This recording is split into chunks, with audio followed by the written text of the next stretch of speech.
An elderly woman was treated like trash by her wealthy daughter-in-law. But what happened next made the woman regret it for the rest of her life.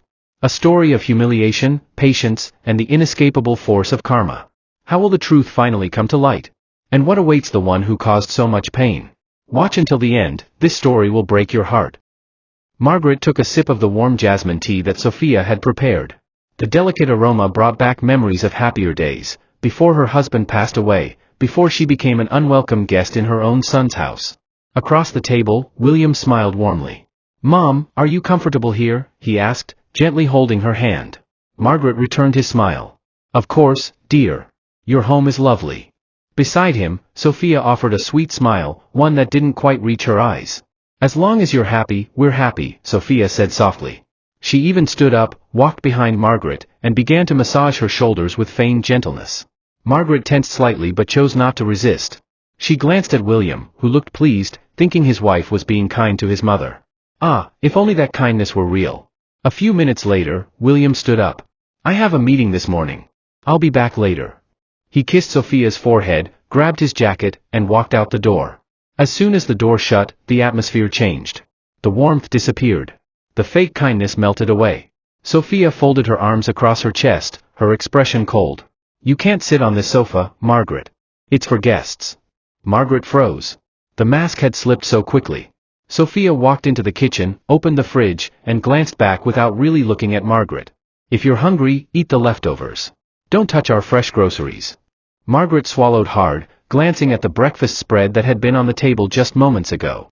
William always made sure she had a good meal, but now that he was gone, the food was suddenly off limits. She realized one painful truth: in her own son's house, she wasn't a cherished guest. She was an unwanted burden. But she remained silent. Because staying silent was better than ruining her son's happiness. Days turned into a nightmare for Margaret. That evening, rain drizzled against the windows. The sky was gray, as if mourning the pain she had quietly endured. William had just finished his meeting when an uneasy feeling settled in his chest. He couldn't explain why, but something told him to go home early. Without a second thought, he drove straight back. And the moment he stepped inside, his world shattered. "I'm tired of taking care of this old woman. If she weren't your mother, I would have kicked her out a long time ago." Sophia's voice rang through the kitchen, filled with anger and disgust. William froze in the doorway, his heart pounding. Slowly, he stepped forward, and what he saw made his blood run cold. Margaret stood in the corner, her head bowed, shoulders trembling. Tears glistened in her eyes, but she remained silent. Sophia, hands on her hips, looked furious. A tightness gripped William's chest. "What did you just say, Sophia?" His voice was quiet, but there was a sharp edge to it. Sophia stiffened. Her face paled as she spun around, shocked to see him standing there. Sweetheart, I didn't mean it like that." Emily, the housemaid, stood in the background, eyes shut for a moment as if gathering courage. Then, she spoke. "Mr. William," Emily's voice shook, but she couldn't stay silent any longer. "Everything Mrs. Sophia said, it's all true." Sophia whipped around.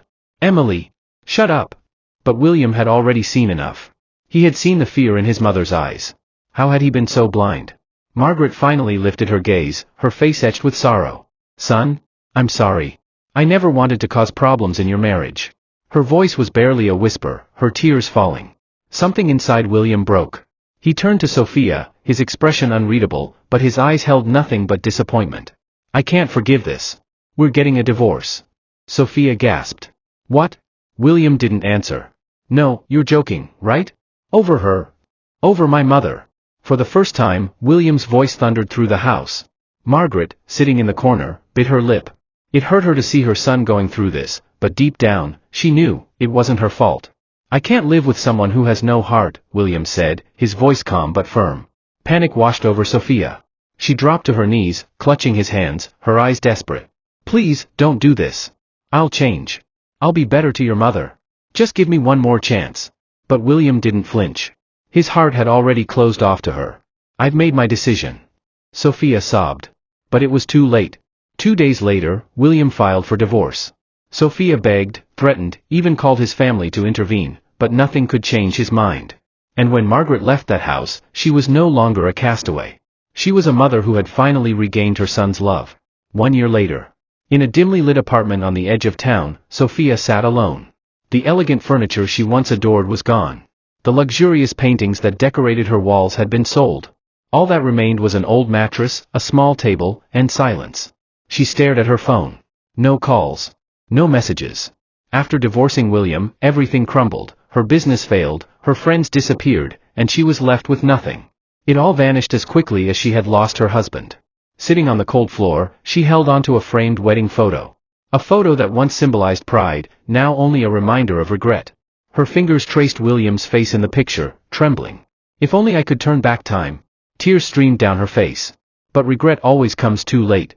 Meanwhile, at an upscale restaurant, William sat at a table with Margaret and a kind, gentle woman, Emma, his new wife. Laughter filled the air as they enjoyed their meal together. Margaret smiled more these days. Her eyes no longer held sadness.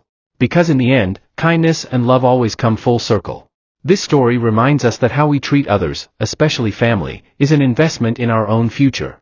What we sow, we reap. And above all, a mother's love is irreplaceable. Margaret chose silence for the sake of her son's happiness. But in the end, William realized, nothing in the world was more precious than his mother.